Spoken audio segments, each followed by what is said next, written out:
बड़ा खिलाड़ी है ना तू, तो खेल भी बड़ा ही होगा तेरे साथ। कहाँ है तेरा भाई? शुक्र है कि वो यहाँ नहीं है। दिन गिनना शुरू कर दे पांडे। वक्त तुम्हारा खराब आया और दिन हम गिने।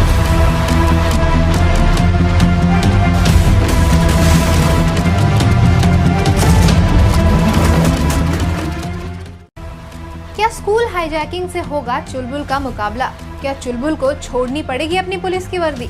नमस्कार दोस्तों, मैं हूं आपकी होस्ट पंखुरी और आप सबका बहुत बहुत स्वागत है बॉलीग्राड स्टूडियोज में। दोस्तों, दबंग 4 की कहानी में मैंने आपसे पहले कहा था कि कैसे चुलबुल पांडे उन हाईजैकर्स को पकड़ लेता है जो कि स्कूल हाईजैक कर चुके होते हैं, जिस स्कूल में उसका बेटा भी पढ़ रहा होता है। और उसके बाद जब वो उन्हें पकड़ कर ले जा रहा होता है तो वो हाईजैकर्स उससे कहते हैं कि अभी भी टाइम है, मान जाओ और अपनी नौकरी छोड़ दो।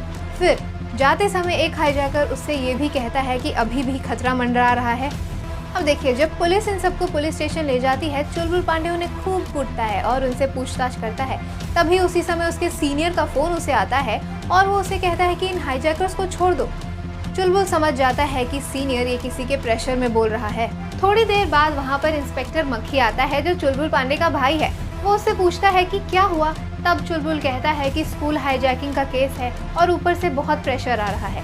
उसके थोड़ी देर बाद मक्खी जाता है रेड्डी से मिलने और क्योंकि वहाँ पर उसे एज अ सिक्योरिटी तैनात किया गया है, वो अपनी पूरी फोर्स के साथ जाता है। जब वहाँ पे उससे रेड्डी की मुलाकात होती है तो अब सबको ही पता है कि मक्खी कितना लालची है। तो वो रेड्डी उसे ऑफर देता है कि अगर तुम मेरा साथ दोगे, मेरी टीम में शामिल हो जाओगे, तो मैं तुम्हें एसीपी बना दूंगा। और मक्खी मान जाता है। फिर चुलबुल की सारी इन्फॉर्मेशन रेड्डी तक पहुंच रही होती है। इन गुंडों की ही नहीं, इन हाईजैकर्स की ही नहीं, बल्कि चुलबुल के घर की भी सारी इन्फॉर्मेशन रेड्डी तक पहुंचती है। अब दूसरी तरफ रज्जो अपने बेटे को काफ़ी दिनों से मायूस देख रही होती है। तो वो उससे पूछती है कि क्या हुआ। तब वो उससे बोलता है कि हमारी स्कूल में जो रीना टीचर थी वो चली गई है, वो मेरी फेवरेट टीचर थी और उसकी जगह पर एक माया टीचर आ गई है जो बहुत डराती है बच्चों को। मुझे वो बिल्कुल भी नहीं पसंद। रज्जो इस बात को सीरियसली नहीं लेती और ऐसे ही जाने देती है। वो माया टीचर सारे बच्चों को डरा रही होती है, कोई भी बच्चा उसे पसंद नहीं करता। इसीलिए एक दिन सारे पेरेंट्स मिलकर कंप्लेन करने जाते हैं। फिर चुलबुल सबसे कहता है आप सब बाहर रुकिए और वो जाता है प्रिंसिपल के कैबिन में और उससे कहता है कि बच्चे कुछ भी सीख नहीं पा रहे हैं, बच्चे बहुत ज़्यादा डर रहे हैं, आप टीचर को चेंज कीजिए। तब प्रिंसिपल माया की तरफ देखती है और फिर चुलबुल से कहती है कि बच्चे धीरे धीरे सीख जाएंगे, उन्हें आदत पड़ जाएगी। लेकिन इस आई कांटेक्ट में चुलबुल को कुछ और ही समझ में आता है। फिर स्कूल में थोड़े दिनों बाद एनुअल फंक्शन होता है। रेड्डी मक्खी से कहता है कि अपनी टीम को लेकर रेडी हो जाओ। वहाँ स्कूल की सिक्योरिटी भी बढ़ा दी जाती है। लेकिन जब चुलबुल पांडे की एंट्री होती है, वो भी काफ़ी एक्साइटेड होता है अपने बच्चे की परफॉर्मेंस को लेकर। वहाँ से रेड्डी को इनविटेशन मिलता है as a chief guest. Reddy जब आता है तो चुलबुल से कान में कहता है कि रेडी हो जाओ। और चुलबुल जब जाकर सारे सिक्योरिटी कैमरास को देखता है तो उसे दिखता है कि बहुत सारे हाईजैकर्स इस भीड़ में छुपे हुए हैं।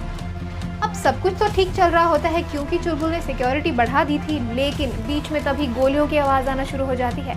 सब लोग बहुत ही ज़्यादा घबरा जाते हैं और उसी वक्त माइक पर आवाज़ आती है कि चुलबुल पांडे अभी भी समय है, अपनी नौकरी छोड़ दो। जब वो मुड़कर देखता है तो माइक पर माया बोल रही होती है, यानी कि माया इन्हीं लोगों की भेजी हुई एक चाल थी और वो टीचर नहीं थी।